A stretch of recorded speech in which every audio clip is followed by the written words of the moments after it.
Malam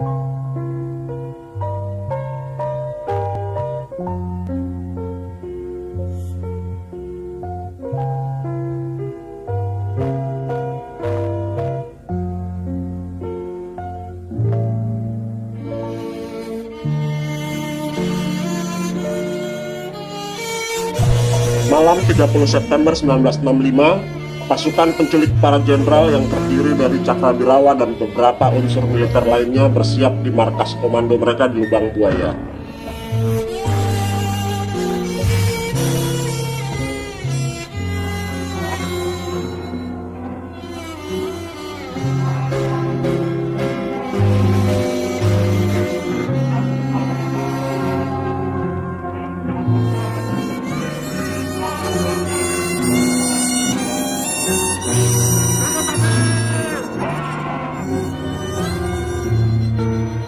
Sebelum bergerak, mereka di-briefing dan dicuci otaknya untuk menangkap hidup atau mati para jenderal yang mereka sebut sebagai Dewan Jenderal untuk dihadapkan kepada Presiden Soekarno. Jenderal itu antek-antek imperialis PIA yang punya rencana jahat akan mengadakan coup atas kepemimpinan pemimpin besar revolusi, Panglima tertinggi, Presiden seumur hidup, Bung Karno. Sebagai prajurit, kita berkewajiban menggagalkan rencana Keblinger. Rencana nggak benar itu. Kita harus menculik jenderal itu, hidup atau mati. Menjelang dini hari 1 Oktober, pasukan ini dibagi menjadi 3 kelompok, yakni pasukan Pasopati, Bima Sakti, dan Pringgodani yang dipimpin oleh Letkol Untung. Pasopati bertugas untuk menculik para jenderal, sementara pasukan Bima Sakti bertugas menguasai ibu kota dan ditempatkan di Medan Merdeka dekat Monas. Sedangkan pasukan Pringgodani bertugas mempertahankan Pangkalan Halim Perdana Kusuma. Pasukan Pasopati dipimpin Letnan 1 Dul Arif dan terdiri dari 250 anggota Cakrawirawa beserta unsur militer lainnya.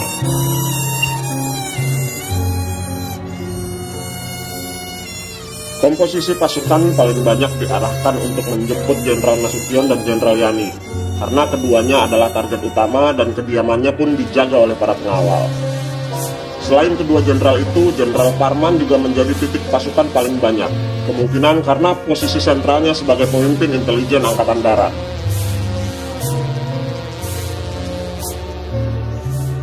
Pasukan penculik Jenderal Nasution dipimpin oleh Pelda Jahuruf. Pasukan penculik Letnan Jenderal Ahmad Yani dipimpin Peltu Mukijan. Serka Sulaiman memimpin penculikan Maijen Suprapto.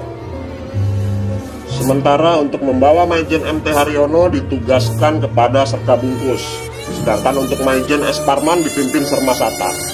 Lalu pasukan penculik Brigjen DI Panjaitan dipimpin Serda Sukarjo dan Brigjen Sutoyo dipimpin Serma Surono. Pasukan dengan tataran Nasution dipimpin oleh Pelda Jahuruf. Siap. Untuk tataran Brigjen Yani dipimpin oleh Peltu Mukijan. Siap. Pasukan yang harus menculik Maijen Suprapto dipimpin oleh Serka Sulaiman. Siap. Untuk Maijen Haryono dipimpin oleh Serka Bungkus. Siap. Pasukan dengan tataran Maijen S. Parman oleh Serma Satar. Siap. Untuk tataran Brigjen Panjaitan dipimpin oleh Serda Sukarjo. Siap. Pasukan yang harus menculik Brigjen Sutoyo dipimpin oleh Serma Surono. Siap.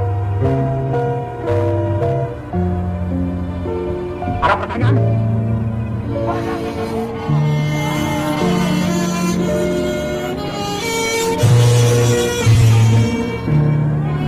1 Oktober jam 3 pagi dini hari, pasukan ini bergerak ke targetnya masing-masing. Alih-alih menghadapkan para jenderal kepada presiden, 3 dari 7 jenderal mereka bunuh di rumahnya masing-masing. 3 jenderal yang dibunuh di kediamannya tersebut adalah Ahmad Yani, MT Haryono, dan DI Panjaitan. Sedangkan Maijen S. Parman, Suprapto, dan Sutoyo mereka bawa dalam keadaan hidup di Lubang Buaya.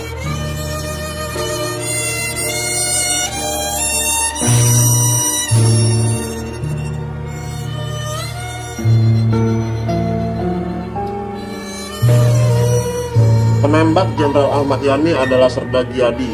Jenderal Ahmad Yani ditembak dari belakang ketika hendak mengganti baju dan masuk kembali ke rumah, tapi dilarang oleh pasukan penculik.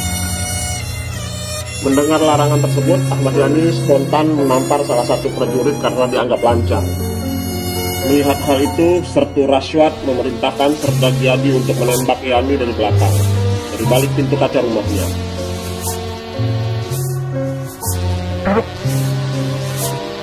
Ada apa? Apa diminta mengarah presiden? Sekarang juga. Sekarang siap Jenderal.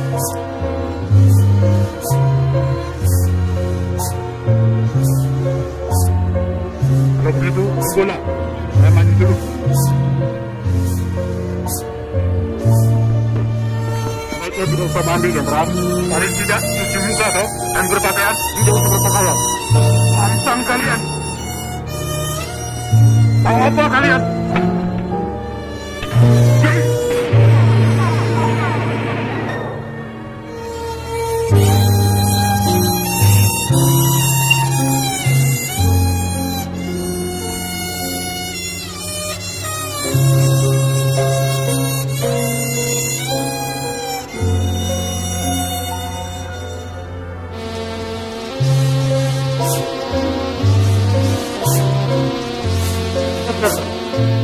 Kemudian ada Serda Bungkus.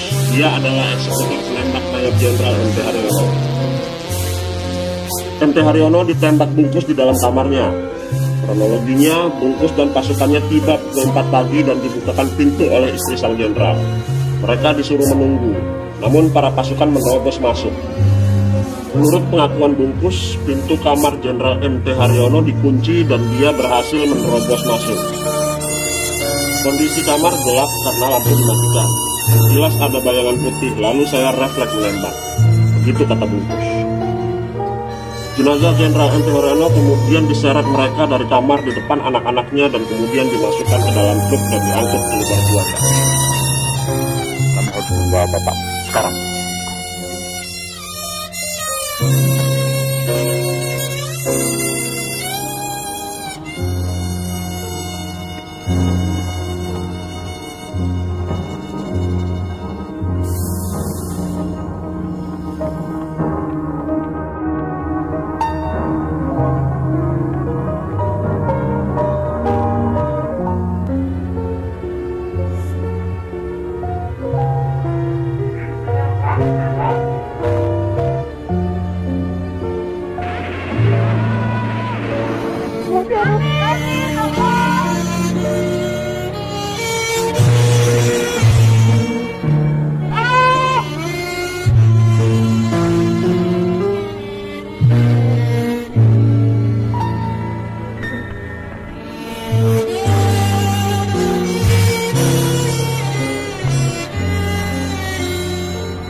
Pasukan penculik Jenderal DI Panjaitan tiba di Kebayoran Baru pukul 4 pagi.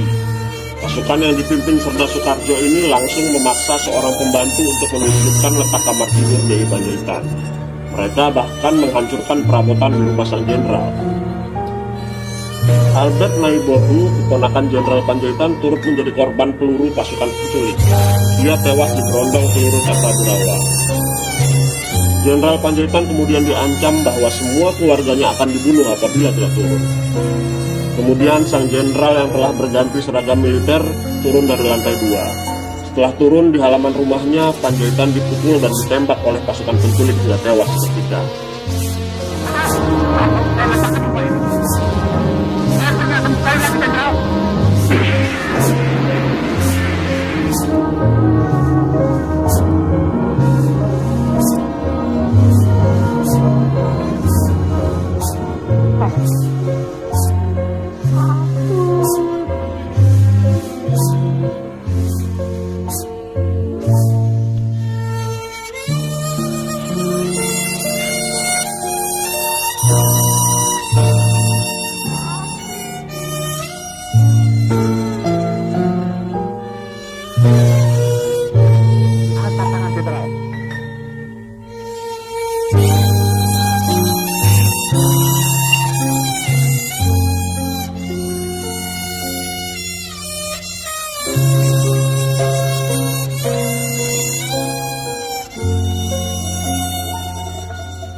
habis waktu.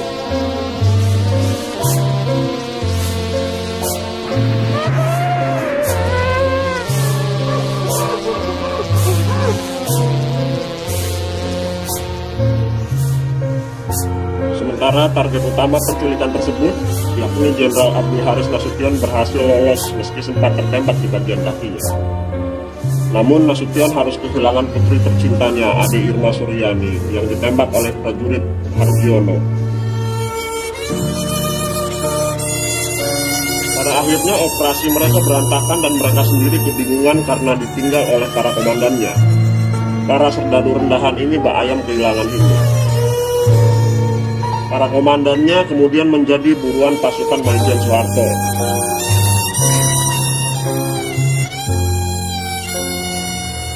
Letkol Untung ditangkap di Tegal 11 hari setelah peristiwa penculikan dan pembunuhan itu.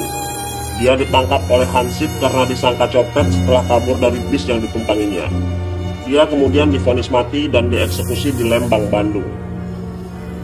Sementara Letnan 1 Dul Arif nasibnya misterius. Kabarnya dia ditangani langsung oleh Ali Murtopo, orang kepercayaan Soeharto, dan dia dieksekusi mati juga. Lalu bagaimana nasib para serdadu rendahan yang menjadi eksekutor? Sebagian besar dihukum mati setelah dipenjara kurang lebih 25 tahun.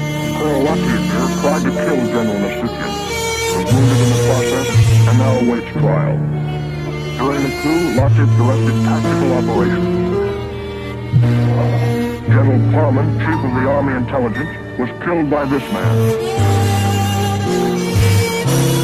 He shot General Yani, Chief of the Army.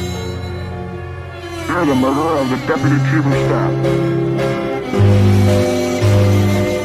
Lance Corporal Harjono missed General Nasution, but shot his sister and infant daughter 5 times.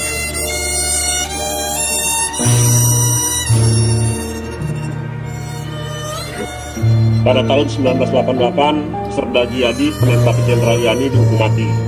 Selain dia, Sersan Soekarjo, komandan penculik Jenderal Panjaitan, juga dihukum mati di tahun yang sama. Kemudian pada 16 Februari 1990, 4 orang mantan pasukan Cakrawirawa dihadapkan ke depan rumput tembak. Mereka adalah Surono, komandan penculik Brigjen Sutoyo, Sersan Satar, komandan penculik Maijen S. Parman, kemudian Sulaiman, komandan penculik Maijen Suprapto, dan terakhir Rohayan. Nasib Sersan Bulkus lebih baik dari kawan-kawannya yang lain. Penembak sekaligus komandan pasukan penculik Jenderal M.T. Haryono ini akhirnya dibebaskan pada tahun 1999, setahun setelah Soeharto lengser dari kursi kepresidenan.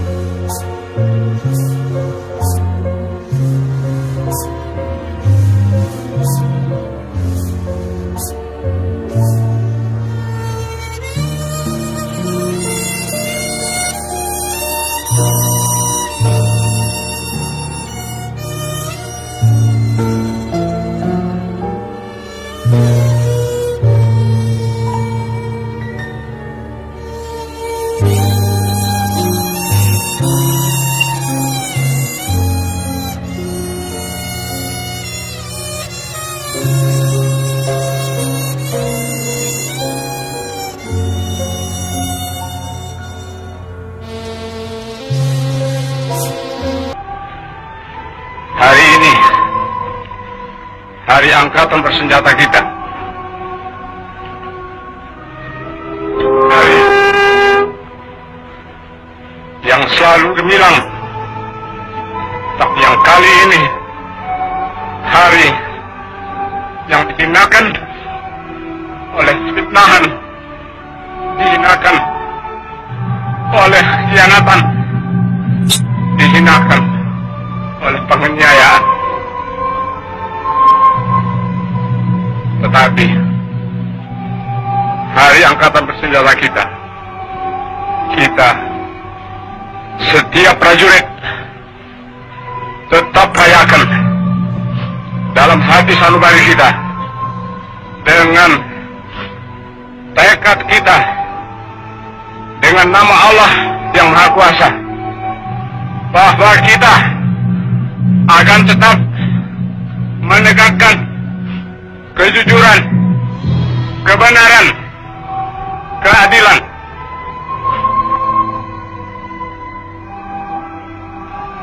Jenderal Suprapto, Jenderal Hartono, Haryono, Jenderal Parman, Jenderal Panjaitan, Jenderal Sutoyo, Letnan Tendean, kamu semua mendahului kami semua yang kamu tinggalkan punya kewajiban meneruskan perjuangan kita, meneruskan tugas angkatan bersenjata kita, meneruskan perjuangan TNI kita, meneruskan tugas yang suci. Kamu semua